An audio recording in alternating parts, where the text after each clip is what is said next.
Convocation today. Thank you for coming. We're just, like every week, we're thrilled to have a presenter who's taking time out of his busy schedule to be here with us, and I'll introduce him in just a minute. I did want to give a couple of announcements for those of you who are in the class.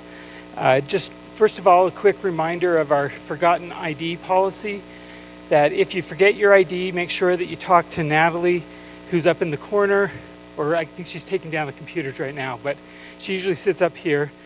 Also, if you're late or if you leave early, we mark that, and 3 of those things count as an absence. So if you forget your ID 3 times, it does count as an absence. Make sure you're just here on time, stay the whole time, and bring your ID. You'll be just great. The second thing is just a reminder about the cultural events, and we keep seeing more and more of these coming in. Make sure by the end of the semester that you have 3 cultural events submitted in Canvas. My suggestion would be to make sure you have 1 by the end of this month, so you're not doing them all the last week of the semester. And then finally, there's a couple students that I need to talk. Actually, I'm going to have Winnie Allred, the TA, talk with you. If you're here today, afterwards, if you could come down over here in the front and talk to Winnie. We just had a question about the scanning of your ID one day. We want to make sure that our records are correct and we're giving you credit for being here. And so these are the students that I need to, or Winnie will talk to afterwards. Ben Scheffner, Brenna Rowe, Anna Yensi Coronado, Baylor Hayen, Fernanda Swaste, Harrison Manu Tuieni, Jace Dykes, Karoru Hayashi, I apologize for all these pronunciations, Kyle Merchant, May Suetsugu, Sarah Horner, Shinone, and I know you've told me how to pronounce that, Lee, and Tessa Roberts. So if I named your name, if you could recognize your name from the way I pronounced it, would you please come down up front afterwards. Okay, well, I'm thrilled to introduce our speaker today. Joseph Carbone has come down from Davis County to be with us today, and he's here with his wife as well, Jan, and we're glad to have them be hosting him at Snow. Joseph G. Carbone has been a board-certified optician for 45 years, and he spent the last 19 of those years in humanitarian service, and he was born and raised in New York. He's the founder of I Care for Kids, and since 2001, I Care for Kids has served over 300,000 individuals with vision screenings, eye exams, and eyeglasses. I Care for Kids currently has 8 clinics operating in Utah, Nevada, Phoenix, and with vision screenings performed in California as well as, and then the foundation has made trips overseas as well for international outreach. After moving to Utah, he served as president, vice president, legislative chairman, and education chairman of the Utah Society of Certified Dispensing Opticians. And when he had his for-profit practice, he manufactured theatric contact lenses for movies and theater, which sounds fascinating. He used this talent to fit prosthetic lenses for people who had eye deformities.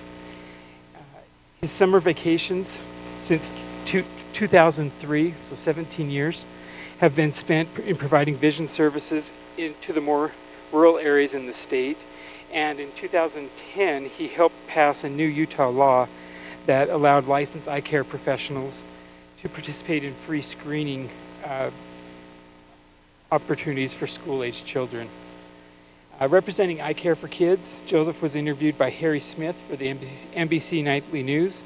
He appeared on Dr. Oz, Comcast Newsmakers, featured in People magazine. He appeared on Person to Person with Shauna Lake, and many other TV news and radio interviews and newspaper articles. And I think somewhere in there's some interaction with Shaquille O'Neal as well, we might hear more about. Joseph was named the 2016 Ernst & Young Social Entrepreneur of the Year. And we're just glad to have Joseph Carbone with me. Will you join me in welcoming him to the stage?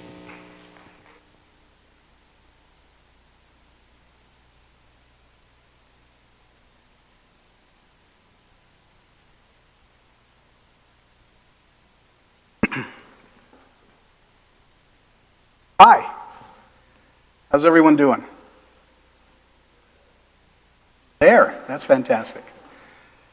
So thank you so much for this invitation. This is an awesome experience. And congratulations to Snow College for the accomplishments and the notoriety that you've received recently. That is great. And I thank my wife. This is a little thing that we're doing back and forth. There was one time, I Care for Kids had the opportunity to win Best of State. And I got up and received the award and thanked everybody, I thought. And I sat down. And I looked over to my wife, and she was looking at me. She was more than looking at me, she was glaring at me. And I said, "What's the matter?" She said, "Well, do you remember the person before you? They thanked everyone, and he thanked his wife." And I said, "Yeah, wasn't that nice?" And the person before that, the chef who won for his category, he thanked his wife. And I said, "Yeah, that was really nice." And I guess I was so nervous I didn't thank my wife. And so I'm going to try real hard not to make that mistake again. Even though I'm the one speaking today, she is the power behind the success story of I Care for Kids. The other key component is that we are people of faith. And I believe that heaven smiles on this organization, so thank you. I can't see you, but I'm going to ask a couple of questions, and you can raise your hands. I'll try and see. But how many out there wear glasses or contact lenses? Raise your hand so I can see. Thank you so much for the lights. That's great. What would you do if you didn't have glasses or contacts? Okay. Because statistically, many children, it's a long time before adults find out that children actually need glasses to see the board or to read. And sometimes it's just because of finances.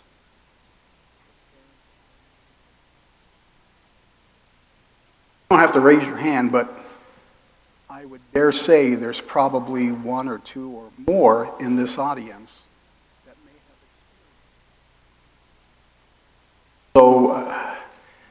experience. So it's an important thing. But that was my story growing up. I was the kid in the back of the class who was always getting into trouble and causing other people to get into trouble. So I was voted most likely not to succeed in school. In fact,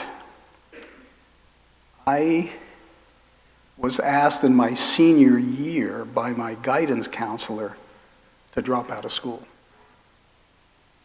I usually don't tell people this because I'm a little ashamed of it.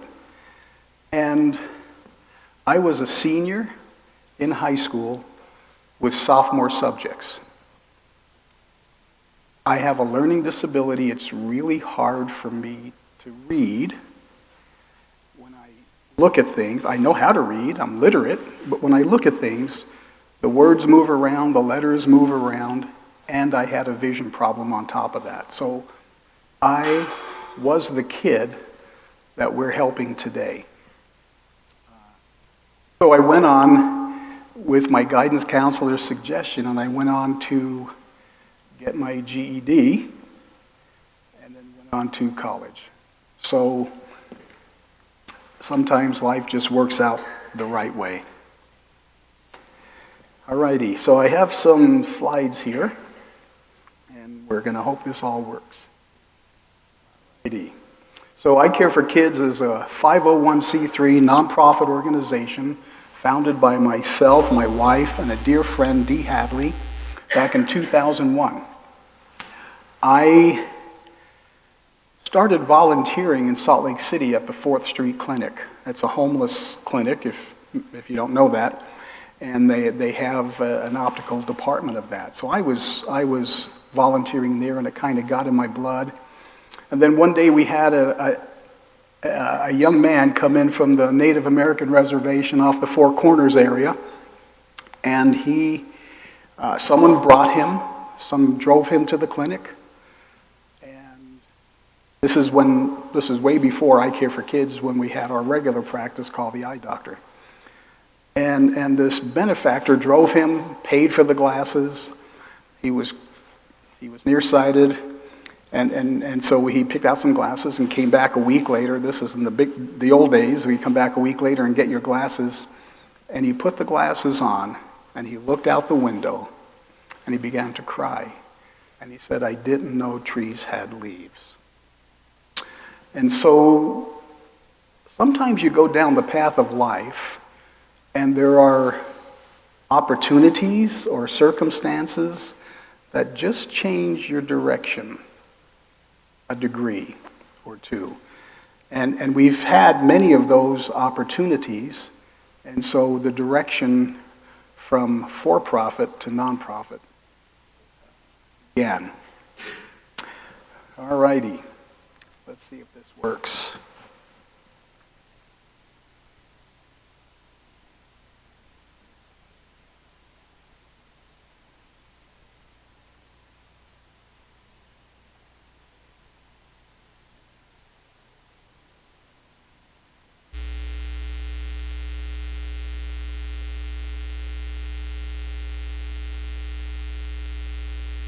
No, I thought I had it.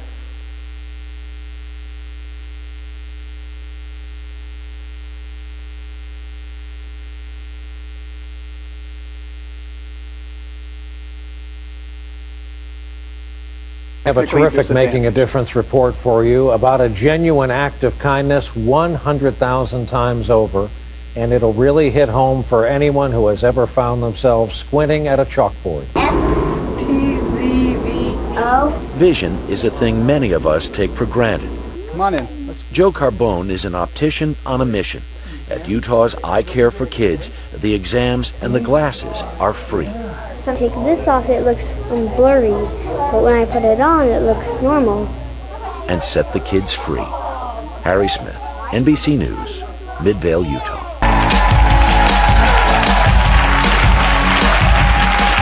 Today, a genuine act of kindness that anyone who's ever found themselves squinting at a chalkboard will appreciate. Meet Joseph Carbone. Everybody's help. We need the whole community get engaged in this to help us do this. So I want to help. I'm going to start off very small.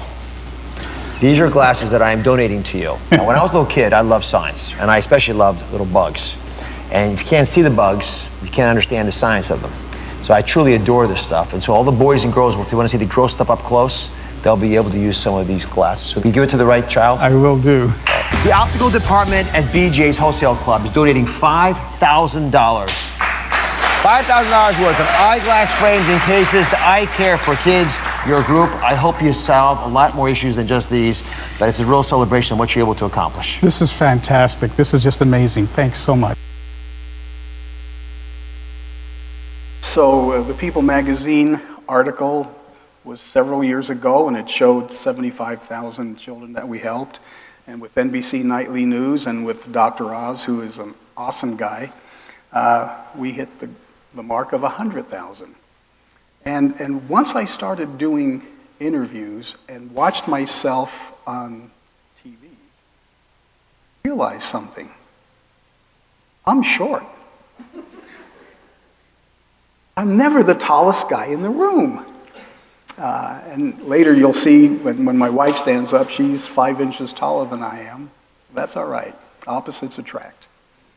And you'll see a little bit, as David said, with Shaquille O'Neal. I have this picture in my office with me standing next to Shaquille, and I always tell people, in case you don't know, I'm the short guy on the left. So, yeah, it's wonderful. As I said, I Care for Kids has changed my life, my wife's life, and our children's lives because it was such a different course correction. Down through history, poverty has been one of the greatest challenges the world has seen. Obviously, it's toll physically, you can see that, but spiritually and emotional damage that it causes, I think, is a larger problem. I believe that's one of the difficulties why it's hard to break the cycle of poverty, because of the spiritual and emotional component. But I also think that vision is a large part of not breaking the poverty cycle. If a child is in school, he can't see, he can't read. If he can't read, he can't learn. If he's not going to learn, he's going to be in the back of the room getting in trouble, like I did. So there are 500 million, that's a big number, 500 million children in the world who do not have access or can't afford eyeglasses. That's a big number. So throughout my workday, I actually ask myself several questions every day. Sometimes the answers just come, and sometimes it's a little more guidance from an outside source, but I do get my answers. So 500 million children, what am I going to do? How do I help them?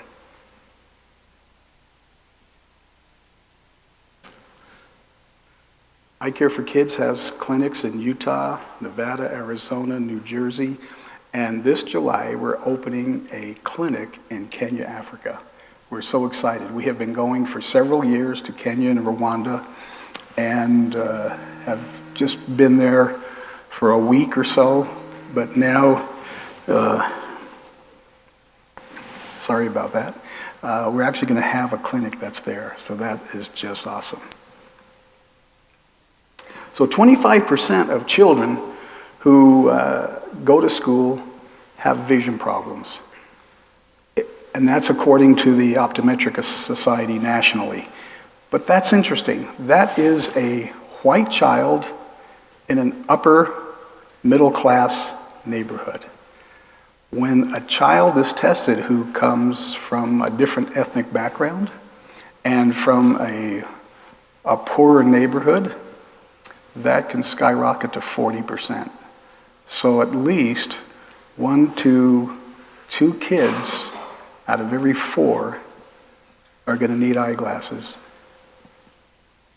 And I just received an award from the Attorney General, Sean Reyes, and 50% of children in the criminal justice system have vision problems. So I believe there's many different problems, social problems that can be corrected if we can get every child, first in the United States, first in Utah, then the United States, to be able to have a vision screening, an eye exam, and a cool pair of glasses. These kids here, that was on our mobile clinic in the Navajo Reservation. We partner with the Lions Clubs. We do refugees with the Granite School District. This is at Rutgers University. This is a little kid in our Newark clinic. This is in Kenya. This is again in Rwanda. And again on the Native American Reservation. There sure is a lot of beauty down here in southern Utah, isn't there? And that's just a little kid with his cuddly toy in our Midvale clinic. This is a pretty big deal. In a lot of neighborhoods, kids probably never get a chance to go to the dentist and never have a chance to go get their eyes examined. In this case, some of the issues that may crop up later on in life can be addressed right now. What's it going to be like putting glasses on these kids for free? You know, it's a big ordeal. You know, kids are shy by nature. So if you can't see, you won't read. I can't see that, I won't read. And years after that, you know, just adds to, you know, illiteracy. So if we get them in there, get them tested, said, tell them don't worry about it, pick out a pair. This is my goal in life. That's why I always say I'm the short white guy on the left. And Shaquille has a big heart, as big as his whole person. He's just a neat person. And in fact, in about a month in New York, I'll be with him doing some more filming, and I look forward to that. So in Utah, 65,000 children need eyeglasses every year, and their parents can't afford to get them. So interesting fact is next year, that prescription is probably going to change. They're going to need new glasses. And as we know, especially in Utah, there's a new crop of kids coming every year to take their place. So that number is only going to increase. This is a cute little gal that we had in our clinic in Midvale. This was her first pair of glasses. And I don't know if you've seen on YouTube or any of the social media videos of the little kid that looks up at mom the first time they put glasses on. This was that experience in our clinic, and it just melts your heart. We have plans on opening a clinic in Ogden, in South Salt Lake. We're opening a new clinic in Phoenix this year in April, and we're talking to the Chicago public school system. So the reason why that's interesting, when we first started, my wife and I sat and talked, and we thought, okay, we will probably just help 20 or 30 kids. Maybe down the road we'll probably help 100 children a year. And we blew by that so fast. So at the beginning, I ran both businesses, our for-profit business called the Eye Doctor and Eye Care for Kids. And after a couple of years of that, I said, sweetheart, I think it's time to give up our practice and just do the nonprofit full time. And she's an amazing woman. She just looked at me and says, go ahead and do it. I said, okay. I said, there's one little problem with that. I said, we're going to need to mortgage our house to do that for about $150,000 to make sure it launches off and everything is good. But we're going to close the for-profit business. And almost without blinking, I think she hiccuped a couple of times, but she said, yeah, let's do that. And so she has all the faith in the world and has been my main support. So thank you, sweetheart. We have mobile clinics. So not only do we provide the services, but we take the services to the children. And we have a mobile clinic in Utah, a mobile clinic in Arizona, and one in Las Vegas. Has helped provide over 300,000 children with eye care and eyeglasses. Help a child by purchasing services from the Light the World giving machines or by donating online at icare4kids.org. Thank you and Merry Christmas. So it's been a wonderful blessing to have partnered with Latter-day Saint Charities for the last 3 years and to not only receive the donation, but I had the opportunity to go to the machines, the vending machines, and watch people make the donations. And I don't know if you know the concept of that, but they're vending machines, but you don't get anything out of it after you put your money in. Something goes to someone else, someone in need. And it was interesting to watch parents and grandparents teach children to give. So this is just an amazing opportunity, and I just think it's pure genius to come up with a way to involve the community in that. So in 2017, they had one machine downtown. In 2018, they had 5 machines, 2 outside the United States and 3 inside the United States. We've been with them for all 3 years, and then last year, Christmas of 2019, they had 10. And then there's one in Las Vegas, and since we have 4 clinics in Las Vegas, they've asked Eye Care for Kids to participate in that. So that's just a marvelous program. charities, and this is the best day in my life because I get to meet with Joe Carbone, who's the director of I Care for Kids, and present the check that was raised with the combined efforts from the Light the World campaign and the giving machines. So this is a check for $93,830, and it represents 2,236 eye exams, 3,391 pairs of glasses, 72 mobile vision clinics funded, and $15,500 raised for eye care in Africa. We're so proud of you and the work that you're doing. You spent your whole career. You've really devoted it to this. So anyone gives me a check for nearly $100,000 can call me Joe. That's about it, though. Yeah. So, that's about I Care for Kids. But my question is, what are you going to do? What is your life going to be like? You know, there are 820 million people who are undernourished on this globe. 820 million. That's 1 in 9. Are you going to be the person that feeds them? There are 780 million people who go without clean water on this globe. That's twice the population of the United States. Are you going to be that person that brings a village clean water? There are 2.5 billion people that lack access to proper sanitation. Are you going to be that person? Are you going to be the person that stands up for equal rights for someone else? Are you going to be the person who can be the light, someone who stands in darkness? What are you going to do with the rest of your life? So in the last 20 years, being in the nonprofit world, I've learned a couple of things. When I first started speaking, nearly 20 years ago, about I Care for Kids, I would say, well, I was a poor kid born in Brooklyn, New York, to Italian immigrant family. We grew up poor. We didn't have much. Both my parents worked a job and a part-time job each, and we got by. And then there was even one year where our car broke, and my parents couldn't afford another car.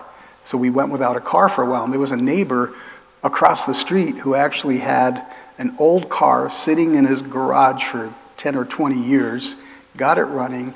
The paint was all oxidized. This thing was a POS, all right? And gave it to my father and said, "Here, Gene, here's a car." So I really thought I grew up poor. But as you can see, I haven't missed too many meals. And there are people who are poor. I had an African friend tell me, there is no such thing as a poor American. Because Americans have opportunity. They can go somewhere. They can get clothing. They can get food. Mostly they can find some kind of shelter. So I have learned, in reality, I did not grow up poor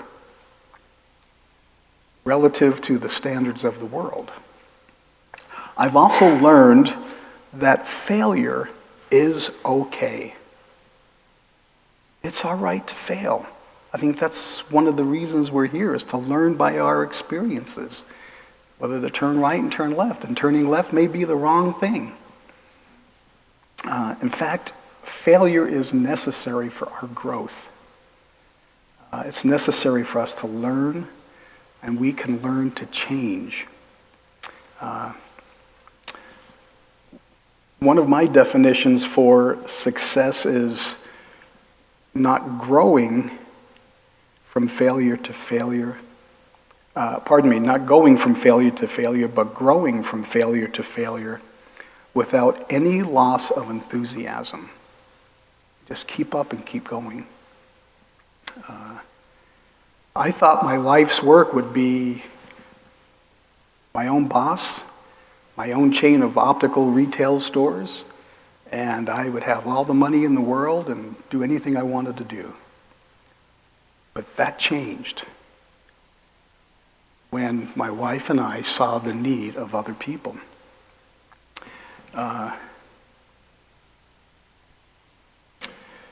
One of the things I learned was, and I'm still learning it, is not to react when life happens, but to learn to act and to keep moving on. I hear the word, because I go to a lot of conferences and meet with a lot of people, and I hear the word disrupt. Well, we're going to disrupt this industry, and we're going to do this, and we're going to disrupt the market. And to me, that sounds dumb. If you're going to disrupt anything, disrupt poverty. Disrupt the cycle of poverty. Eliminate it. So I've learned that I am a beggar. I've learned that we are all beggars. There's not one of us that is self-reliant enough that we don't need anything from someone else. Another thing that I've learned, if you decide that you want to go into the nonprofit world, is a nonprofit organization needs to be run like a Fortune 500 company.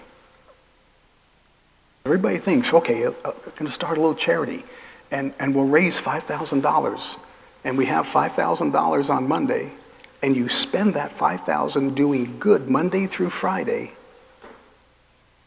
What happens the following Monday after the weekend? You're out of business. There's nothing else to do good with. So that was a hard lesson for us to learn.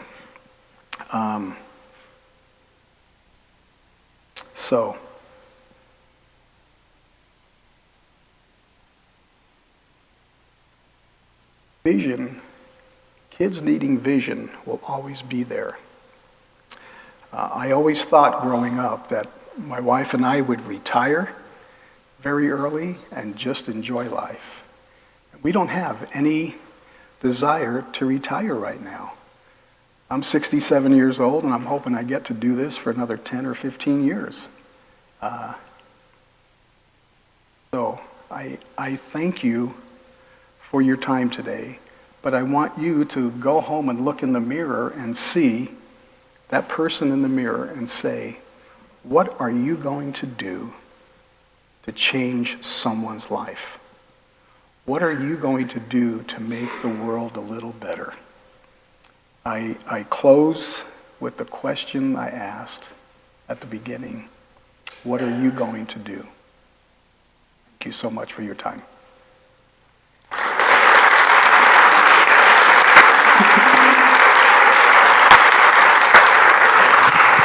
We have time for a couple questions.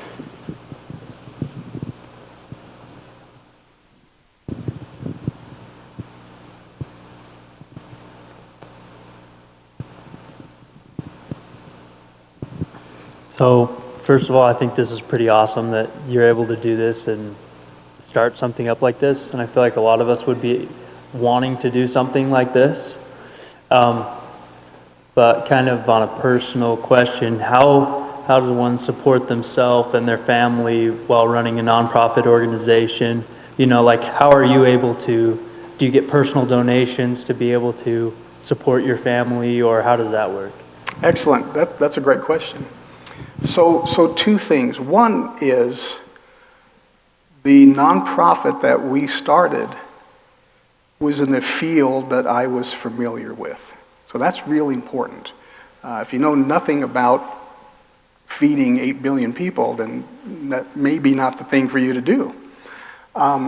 So we have grown to, we have clinics, 9 or 10 clinics in 4 or 5 states, and now another country this year. We have 35, 40 employees. So we have a grant writer.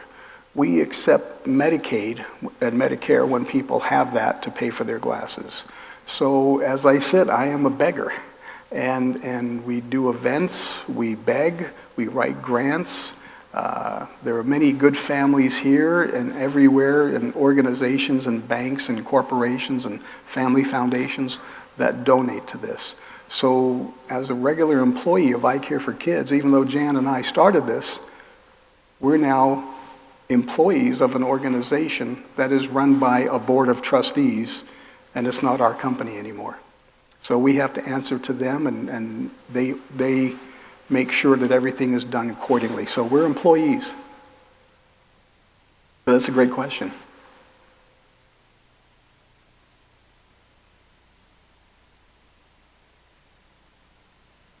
While people are thinking, how did you meet Shaquille O'Neal? How did that come about? So, Shaquille O'Neal was a boy so our clinic is in the Boys and Girls Club in Newark, New Jersey. And he was one of those boys that went to the Boys and Girls Club after school and stayed there. So he was really excited to hear that we opened a clinic inside the Boys and Girls Club.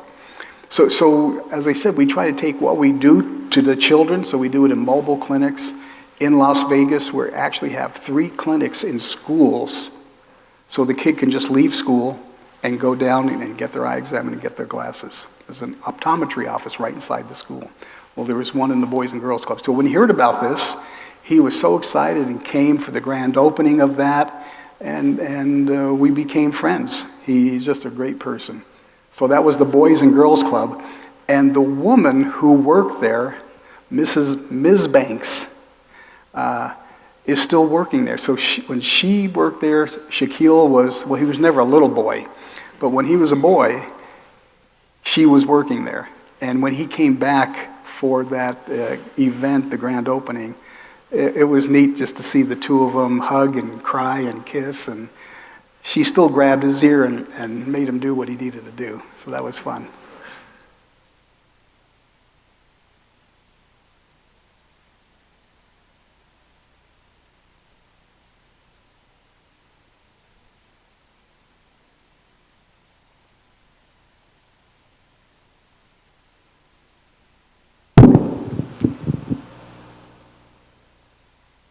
Can't hear you.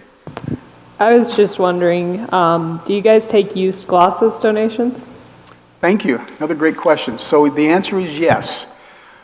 What happens is I'm a member of the Lions Club in Bountiful, and so what the Lions Club does is they collect old and used glasses, they clean them, they fix them, they read the prescriptions, and then they collect them to go to other countries. Because it's a prescription item, they can't be used within the United States, but they can be used in other countries. So we do collect them.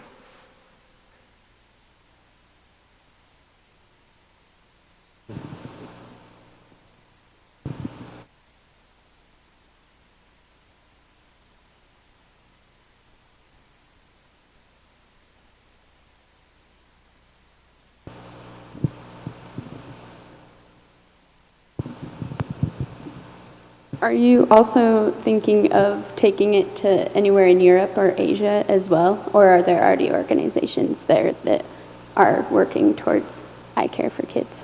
Yeah, good question again.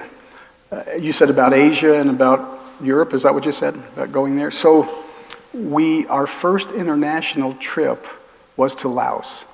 And again, that was one of those events that change your life. The people were so kind and so respectful and so loving. And we helped people from all religions, and it was just really interesting. And so we took that was our first international trip. We partner with other nonprofit organizations, NGOs, non-government organizations that are already in some of those areas, and we will assist them in what they're doing. We'll send them product. We'll do what we can to help them. So we can't be everywhere to everyone, so we're a little selective. But we've helped people in South and Central America, in Mexico. And again, we have limited to Africa. ourselves going and to Asia. But going on those trips are just life-changing. You have to be prepared to eat some strange food too, and sleep in some crazy places. If anyone has questions still, feel free to come up. But I also want to mention, some of you have grade checks and need to see me. Feel free to come up, or if you haven't met me, come up. But I just want to thank Joseph Carbone again for this wonderful presentation.